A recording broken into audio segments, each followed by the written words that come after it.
ತುಳಸಿ. ಈ ಒಂದು ಹೆಸರು ಇರಾಕ್ನ ಮುಸ್ಲಿಂ ಉಗ್ರರನ್ನು ಬೆಚ್ಚಿ ಬೀಳಿಸುತ್ತೆ. ಅರೆ, ತುಳಸಿಗೂ ಇರಾಕ್ನ ಉಗ್ರರಿಗೂ ಏನು ಸಂಬಂಧ ಅಂತೀರಾ? ತಿಳಿಯೋಣ. ಅದಕ್ಕೂ ಮೊದಲು ನಮ್ಮ ಚಾನಲನ್ನು ಸಬ್ಸ್ಕ್ರೈಬ್ ಮಾಡಿ ಹಾಗೂ ಶೇರ್ ಮಾಡಿ. ಹೌದು, ನಾನಿವತ್ತು ಮಾತಾಡ್ತಿರೋದು ಅಮೇರಿಕದ ರಾಷ್ಟ್ರೀಯ ಗುಪ್ತಚರ ವಿಭಾಗಕ್ಕೆ ಇದೇ ಮೊದಲ ಬಾರಿ ಇಂದು ಒಬ್ಬರ ನೇಮಕ ಆಗಿದೆ. ಅವರೇ ತುಳಸಿ ಗಬ್ಬಾರ್ಡ್. ಡೊನಾಲ್ಡ್ ಟ್ರಂಪ್ ಅಮೇರಿಕದ ಅಧ್ಯಕ್ಷರಾಗಿ ಆಯ್ಕೆಯಾಗಿದ್ದಾರೆ. 2025 ಜನವರಿ 20ಕ್ಕೆ ಅವರ ಪದಗ್ರಹಣ ಸಮಾರಂಭ ಇದೆ. ಅದಕ್ಕೂ ಮುಂಚೆ ತಮ್ಮ ಹೊಸ ಸರ್ಕಾರದ ಇಲಾಖೆಗಳಿಗೆ ಭಾರತದ ಮೂಲದವರಿಗೆ ಹಾಗೂ ಹಿಂದೂಗಳಿಗೆ ಹೆಚ್ಚಿನ ಸ್ಥಾನ ಕೊಟ್ಟಿದ್ದಾರೆ. ತುಳಸಿ ಗಬ್ಬಾರ್ಡ್ ಇವರು ಮಾಡಿರುವ ಆಪರೇಷನ್ಸ್ ಅಂತಿಂತವೇನಲ್ಲ. ಅದೇನು ಅಂತ ಇವತ್ತಿನ ವಿಡಿಯೋದಲ್ಲಿ ತಿಳಿದುಕೊಳ್ಳೋಣ. ತುಳಸಿ ಹೆಸರು ಕೇಳಿದರೆ ಇದು ಪಕ್ಕಾ ಹಿಂದೂ ಹೆಸರು ಅನ್ನೋದು ಗೊತ್ತಾಗುತ್ತೆ. ಹೆಸರು ಕೇಳಿ ಇವರು ಭಾರತದವರ ಅಥವಾ ಭಾರತ ಮೂಲಕ್ಕೆ ಸೇರಿದವರ ಅಂತ ಅಂದ್ಕೋಬೇಡಿ. ಇವರು ಭಾರತದವರೂ ಅಲ್ಲ, ಭಾರತ ಮೂಲಕ್ಕೆ ಸೇರಿದವರೂ ಅಲ್ಲ, ಭಾರತಕ್ಕೂ ಇವರಿಗೂ ಯಾವುದೇ ಸಂಬಂಧವಿಲ್ಲ. ಆದರೆ ಇವರು ಅಮೇರಿಕದ ಹಿಂದೂ ಮಹಿಳೆ ಎಂದೇ ಹೇಳಬಹುದು. ತುಳಸಿ ಗಬ್ಬಾರ್ಡ್ ಹುಟ್ಟಿದ್ದು ಬೆಳೆದಿದ್ದು ಅಮೇರಿಕದಲ್ಲಿಯೇ. ತಂದೆ ಮೈಕ್ ಗಬ್ಬಾರ್ಡ್, ತಾಯಿ ಕರಲ್ ಕೋರ್ಟರ್ ಗಬ್ಬಾರ್ಡ್. ಅರೆ, ಅಪ್ಪ ಅಮ್ಮನ ಹೆಸರು ಕ್ರಿಶ್ಚಿಯನ್ ಹೆಸರಿದ್ದಾಗೆ ಇದೆ ಅಂತ ಅಂದ್ಕೋಬೇಡಿ. ತುಳಸಿ ಗಬ್ಬಾರ್ಡ್ ತಂದೆ ಮೈಕ್ ಗಬ್ಬಾರ್ಡ್ ಹಾಗೂ ಕರಲ್ ಕೋರ್ಟರ್ ಗಬ್ಬಾರ್ಡ್ ಈ ಹಿಂದೆ ಹಿಂದೂ ಧರ್ಮಕ್ಕೆ ಮತಾಂತರವಾಗಿದ್ದರು. ಹಾಗಾಗಿ ತಮ್ಮ 5 ಮಕ್ಕಳಿಗೆ ಹಿಂದೂ ಹೆಸರುಗಳನ್ನೇ ಇಟ್ಟಿದ್ದಾರೆ.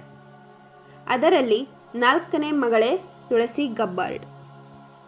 ವಿಶೇಷ ಏನಂದರೆ ಮೈಕ್ ಗಬ್ಬಾರ್ಡ್ ಕೂಡ ರಾಜಕಾರಣಿ. ಹವಾಯಿನಿಂದ ಸೆನೆಟ್ಗೆ ಆಯ್ಕೆಯಾದಂಥ ಸಂಸದರು ಕೂಡ ಆಗಿದ್ದಾರೆ. ತುಳಸಿ ಗಬ್ಬಾರ್ಡ್ ಕೂಡ ಹವಾಯಿನಿಂದ ಹೌಸ್ ಆಫ್ ರೆಪ್ರೆಸೆಂಟೇಟಿವ್ ಸದಸ್ಯೆ ಆಗಿದ್ದಾರೆ. ಹಾಗೂ ತುಳಸಿ ಅವರು ಹೌಸ್ ಆಫ್ ರೆಪ್ರೆಸೆಂಟೇಟಿವ್ಗೆ ಆಯ್ಕೆಯಾದ ಮೊದಲ ಹಿಂದೂ ಸಂಸದೆ ಎಂದು ಕರೆಸಿಕೊಳ್ಳುತ್ತಾರೆ. ಇವರು 4 ಬಾರಿ ಸಂಸದೆಯಾಗಿದ್ದರು.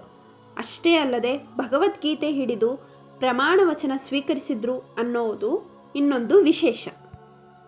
2015ರಲ್ಲಿ ತುಳಸಿಯವರು ಅಬ್ರಹಂ ವಿಲಿಯಂ ಅವರನ್ನು ಹಿಂದೂ ಸಂಪ್ರದಾಯದಂತೆ ಮದುವೆಯಾದರು. ಇವರ ಪತಿ ಹಿಂದೂ ಧರ್ಮಕ್ಕೆ ಮತಾಂತರ ಆಗಿದ್ದಾರೆ. ಇದಿಷ್ಟು ಇವರ ವೈಯಕ್ತಿಕ ಜೀವನದ ವಿಷಯ.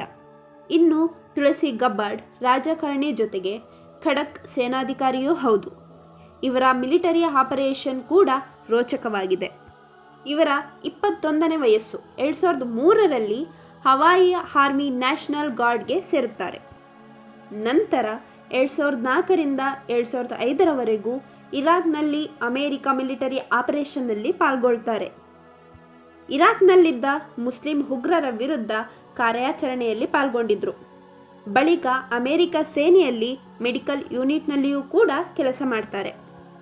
2015ರಲ್ಲಿ ಮತ್ತೆ ಹವಾಯಿ ನ್ಯಾಷನಲ್ ಗಾರ್ಡ್ನ ಮೇಜರ್ ಆಗ್ತಾರೆ.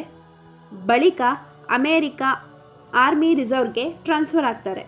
ಪ್ರಸ್ತುತ ಇವರು ಅಮೇರಿಕದ ರಿಸರ್ವ್ ಆರ್ಮಿಯಲ್ಲಿ ಲೆಫ್ಟಿನೆಂಟ್ ಕರ್ನಲ್ ರ್ಯಾಂಕ್ನಲ್ಲಿ ಕೆಲಸ ಮಾಡ್ತಿದ್ದಾರೆ.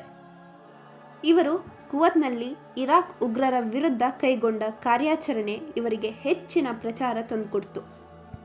ಅಷ್ಟೇ ಅಲ್ಲದೆ ತುಳಸಿ ಗಬ್ಬಾರ್ಡ್ ಅವರು ಅಂದಿನ ಉಗ್ರರಿಗೆ ಸಿಂಹ ಸ್ವಪ್ನವೂ ಕೂಡ ಆಗಿದ್ರು.